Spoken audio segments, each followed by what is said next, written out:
teachers and concerned citizens that decided that if we were going to understand what was happening with funding in education, we had to get facts. And so that's what this is. It is nonpartisan, it is non-political, it is not here to advocate one type of system over another. It's just to give you some good, strong facts about how our state's budget is arrived at, where the money comes from, and where it's going, so that you can be informed about that. This first line, this is the, I'm not going to read these, I know it's a little fuzzy and I apologize, but this just is the quote from the Arizona Constitution that guarantees an adequate uniform public school system for our state. Our legislature has a constitutional obligation to adequately, there we go. There you go. To adequately fund our public education system. And, you know, if you watch the news at all, you kind of know where that is. Taxpayers and business leaders want to improve public education. I mean, our business people, industries, employers on all levels, they want a quality workforce. Management needs a place, you know, upper management, especially if a company's moving into our town, they're going to bring their own management with them. They're not going to hire their upper management within our community. Their people want quality education systems for their families, or they won't move here. If a company can't bring their management in, they're not coming. We don't get the jobs. We need quality education to solidify and strengthen our economic system in Canton.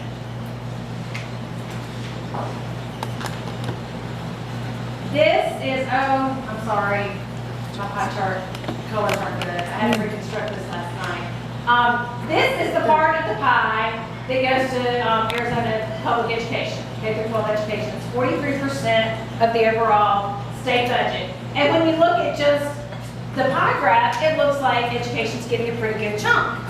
The problem is, we're trying to serve 10 people on a single serving pie. Our pie is not big enough. I have a question. That's not the only funding source, though, right? That's only the money that comes from the state. There are other sources. Right, that's the state. Okay. That's what comes to us from the legislature. And that's just kind of a breakdown of the general fund. But that's not federal either, right? No, that is Okay. just our state budget. Okay. Our state budget is 6.93 million. That is not, no, we have 6.93 million people, almost 7 million people in Arizona. And our budget is just under 10 billion. Is there a number for the federal subsidy? I do not have that information. Okay. In comparison with other states that have similar budgets, they also don't have the population that we have. Wyoming is the closest. Their budget is 8.8 billion, but they have 585,000 residents. I mean, Maine has $7.6 billion in budget. They have 1.3 million citizens. We've got almost 7 million, and we're barely above them. Huh. And that doesn't just affect education, it affects healthcare, it affects law enforcement, first responders, it affects all of those basic infrastructures that we need. And people are well-trained and highly certified and need a reasonable living. This is budget comparisons with states of similar population. You know, Tennessee's budget is 34% higher. Washington's budget is 74% higher than ours. Massachusetts is 300% higher. But who wants to shovel snow all winter long? Not me. Arizonans pay one of the smallest property taxes in the nation. Okay, this is where that goes with this next slide. Where does the state revenue come from? 59% of our state revenue comes from sales tax, which is a very large amount. Income taxes is 31%, property tax 6%, license taxes like your tag, is 3%. So the majority of our state revenue is sales tax, which we know is disproportionately put on lower income. They carry a heavier burden for that. We have one of the smallest property taxes in the nation. And as you can see, we don't get much of our state revenue from property tax. This kind of shows our reliance on sales tax. If you look at that middle marking as 0 as being kind of the average across the United States, our general sales tax is way over the average, and everything else is way under the average.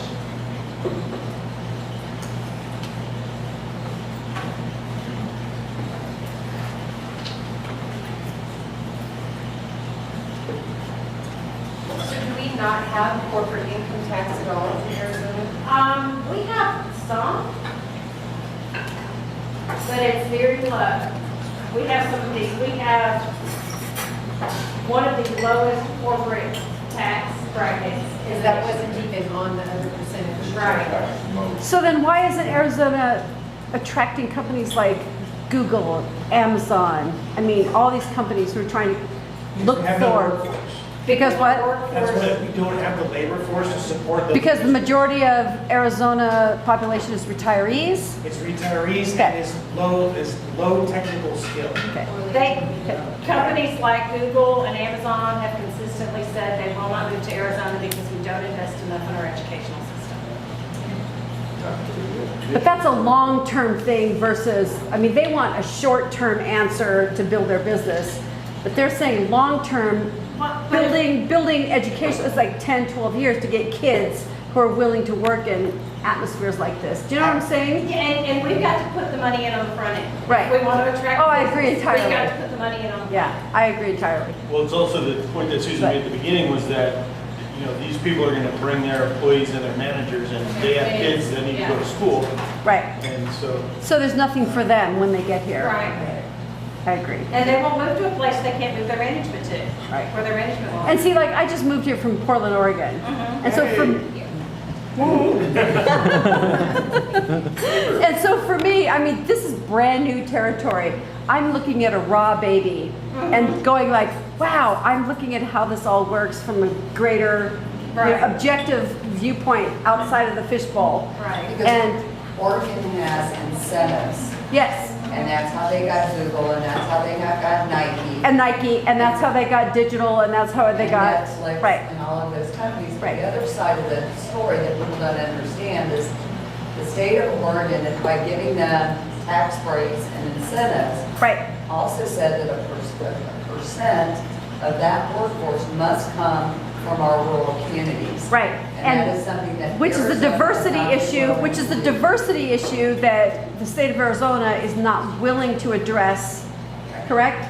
Yes. And that's a whole nother thing. That's a whole. Let's not even, Yeah. But okay, when you talk about workforce readiness, right, right, even for a Google, right, who was looking at distribution centers, those are not high technology jobs. Those are entry-level jobs, right, right? And the workforce is available in Metro, in the state of Maricopa, right? But the other side is the bigger point is their management team is not open to coming to the state that doesn't value education. right, Bottom line. right. So what I think I'm trying to say is, where are we right now, baseline with the Arizona education system? Baseline to prepare future students We're to be part of the upcoming transition into being a global, a national, if not global, workforce. I think we're below Washington DC. Really? All right then. But the teachers are working really hard to change it.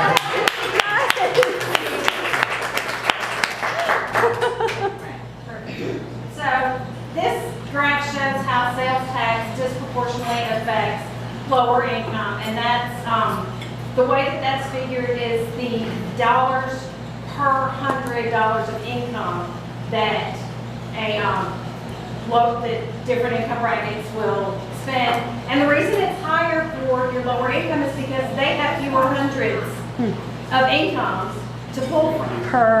Right. And sales tax is considered a regressive tax. I'm looking at my notes here. For example, two families go to buy a $20,000 car.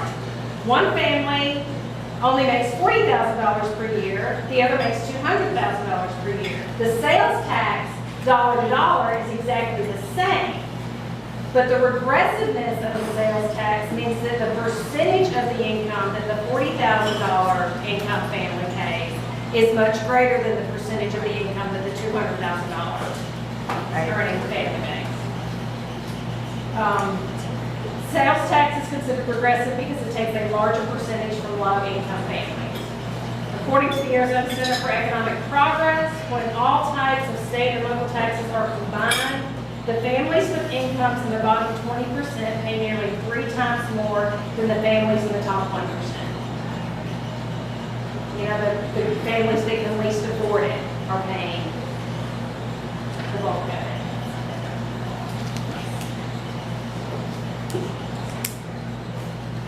If I go too fast through the slides, tell me. I'm not going to read the slides to you. You're all educated enough to read them for yourself.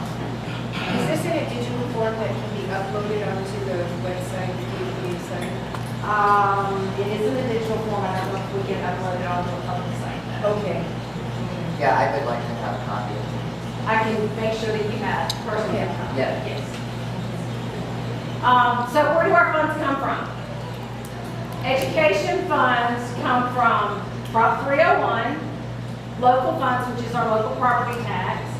Federal funds is 14% of the education budget, and then 69% of our education budget is the equalization that we get from the state. And basically what that says is that theoretically, no matter where a child lives in the state of Arizona, they should get the same amount of money per pupil for public education. In theory, that works, but in more affluent areas, they have other sources for supplementing the funds in their educational system. And the equalization funding, this 69% here, comes 57% from the general fund, 38% from property tax, 2% from 301, and 4% from the land trust. Question. Yes.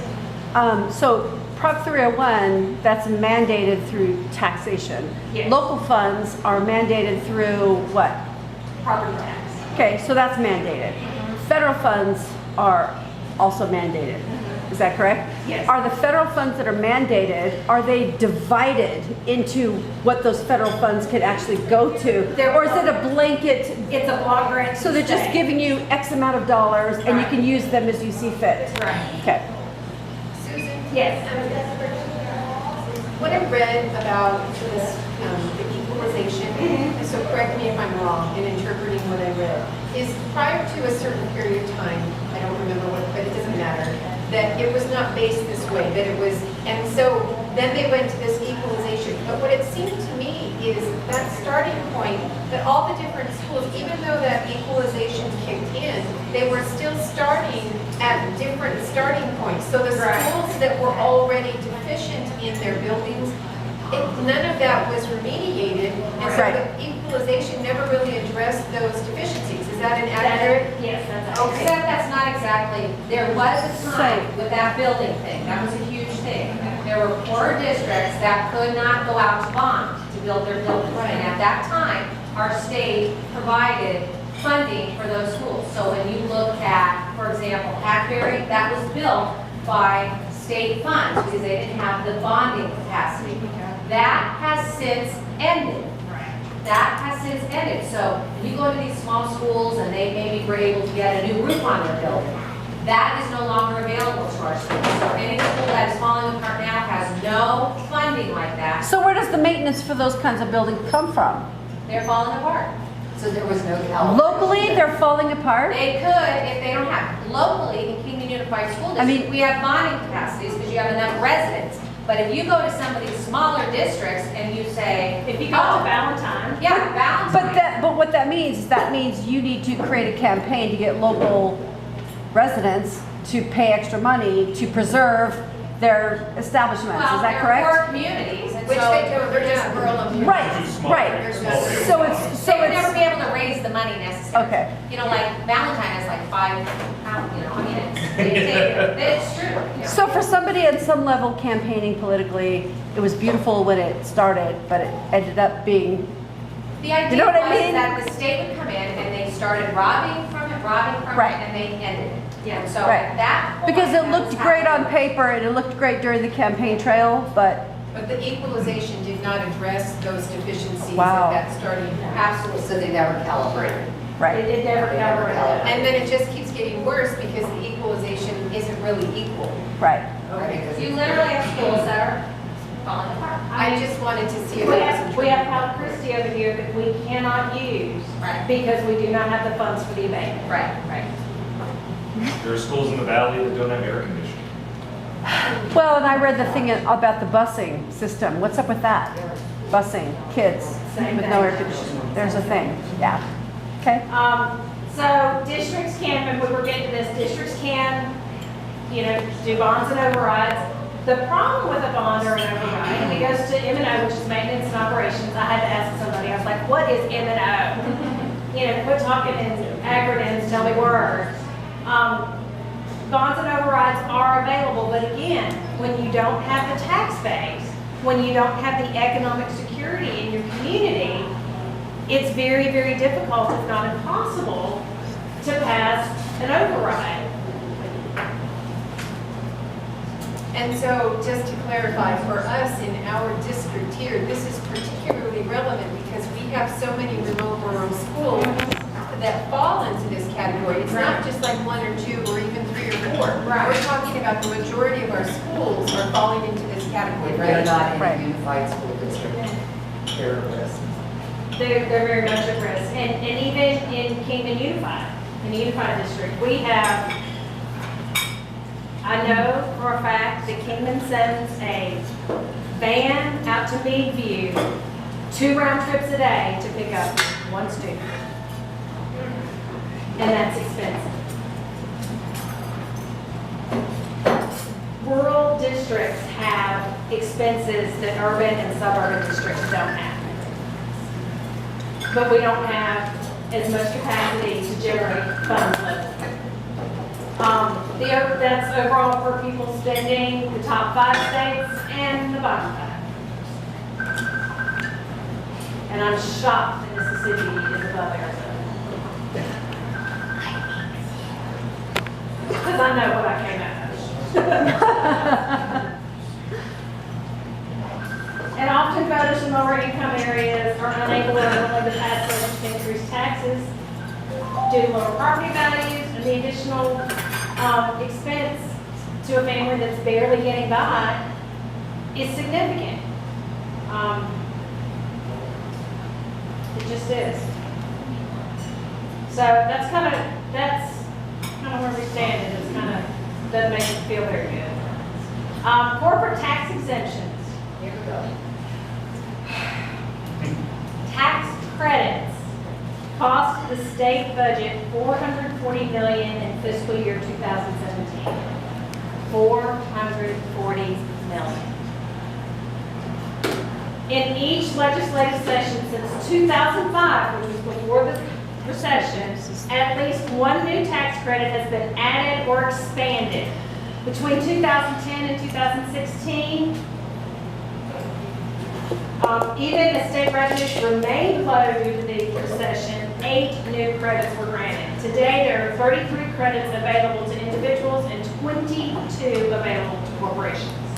Tax credits, dollar for dollar, they can take off their tax burden. Not a tax deduction, a tax credit. Is there a formal process they have to go to in order to achieve the tax credit They that just proves have- they deserve the tax credit? They just have Does the to tax prove credit it. have to show up in a certain way in order for them to get it? That's their filing status. So they can basically say whatever they want and get a tax It's their credit? filing status. You have to have a receipt. Okay. You have to have a receipt. I'm just saying, Yeah.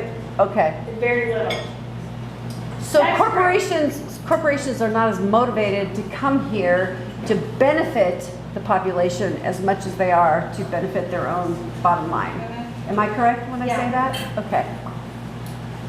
The tax credit programs include private school tuition, we'll talk about that, agriculture, university research and development, renewable energy, charitable organizations. It's not that tax credits go to unworthy causes, it's that corporations give a lot so that they don't have to put into the general fund.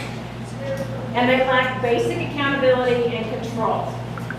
And unlike agency budgets that must be approved by the state legislature every year, tax credits are reviewed once every 5 years. And even after a review shows questionable results, they can continue forever unless they are repealed by a super majority, which is a 2/3 vote of both the House and the Senate and the governor's signature. But they can be passed by a simple majority. And the governor's veto can be overridden to pass a tax credit. 7 out of 55 credits have an aggregate cap. The rest can go on infinity.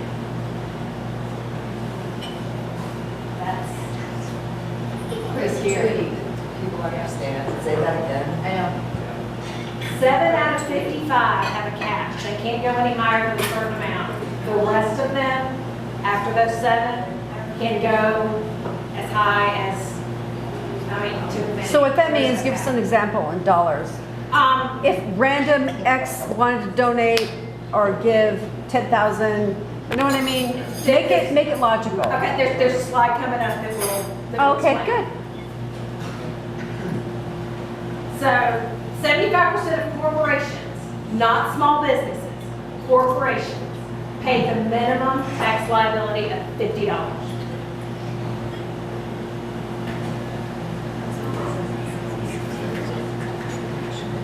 Fewer than 10% pay $5,000 or more in state income tax.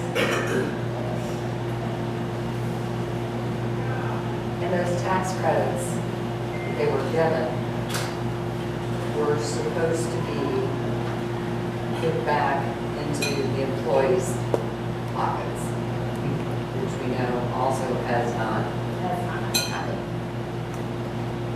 Could you Boost your just, economy. And the $50, 75% of corporations pay minimum state tax liability of $50. How do you get a tax liability of $50? I don't know. I would say enough to Nestle's to done get it. down to a minimum. Yeah. It almost looks like the $50, That's the Nestle's done it. corporation filing to maintain their Yep, yeah, corporate that. that's because they have so many other regulated loopholes that are approved by the government that they donate money into that allows them to do that. And not only that, but if they give more than their liability Right. down to that $50, they can carry it into future Right, years. it decreases their liability. I understand that. They can So- carry that into future years. In 2014, 133 million was carried over to be used sometime in the future. And was this in Arizona, or are you Yes. just giving us random? Arizona. Okay. This disproportionately benefits large corporations. Small businesses, as I know we have some small business owners in here, do not benefit from any of these credits. They are for large corporations. So what about small business? Most small businesses pay more in income tax than large corporations. I don't know about anybody else. Thank you. When 65% of what a small business brings into their business stays in our community. You go to Walmart, they may tell you how many dollars are given to the community, but I promise you, it is not 25% of what they bring in. Small businesses have 65 to 70% of their income stays local.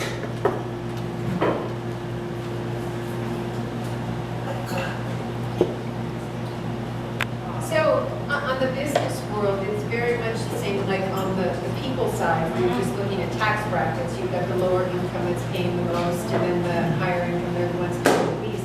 So even in the business world, it works the same way. Right. If you're a small business owner, you're like the low-income person who's actually paying more, and the corporations, like the big wealthy people, they're paying less. Yeah. So it's the same. It's the same thing.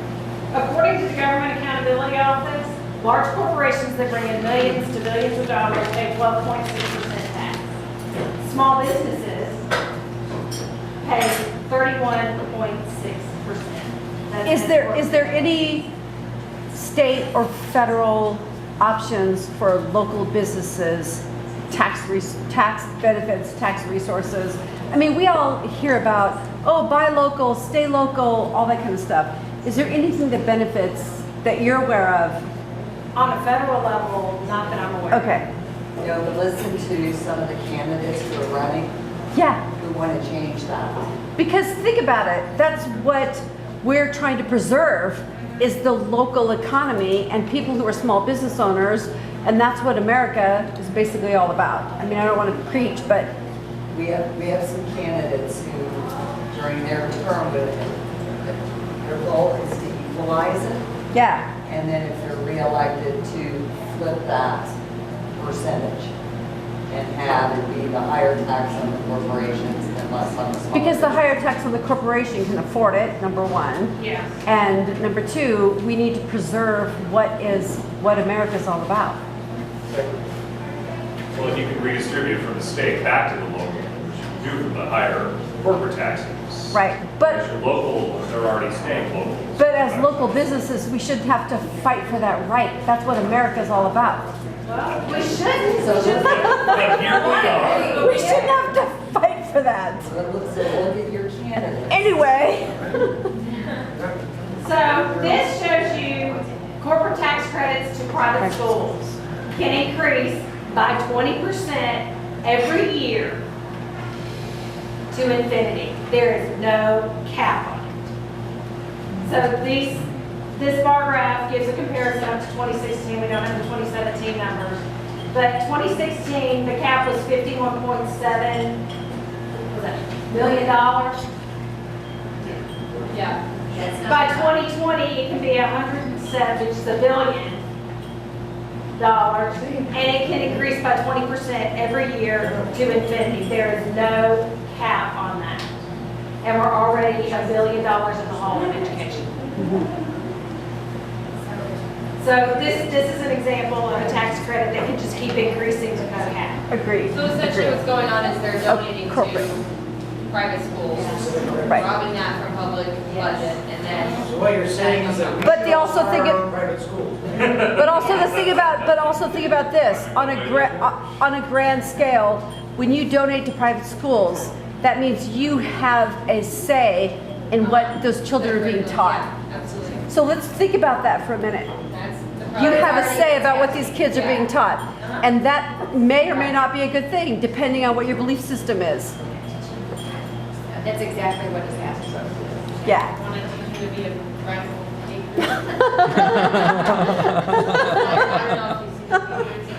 Yeah, Yeah, Julia. like all of them. I lead for 10 So days. there's that. I'm over out there. You and me for her. So where is the money? Because it's got to be somewhere. In 1980, Arizona had 5 different types of tax exemptions. Today, we have 331. Last year, we gave away approximately $14 billion in tax exemptions. That is $4 billion more than our entire state budget. We gave away more than we budgeted. I'm sorry, but if I did that with my personal income, I'd be out here on the sidewalk sleeping at night. We're having all, If I could keep the my fiscal shit. conservatives that are all around. town. Exactly, yeah. That's what doesn't make sense. That is what doesn't make sense. It doesn't. You cannot write my. No, because the bottom line is they do not care. They're fun.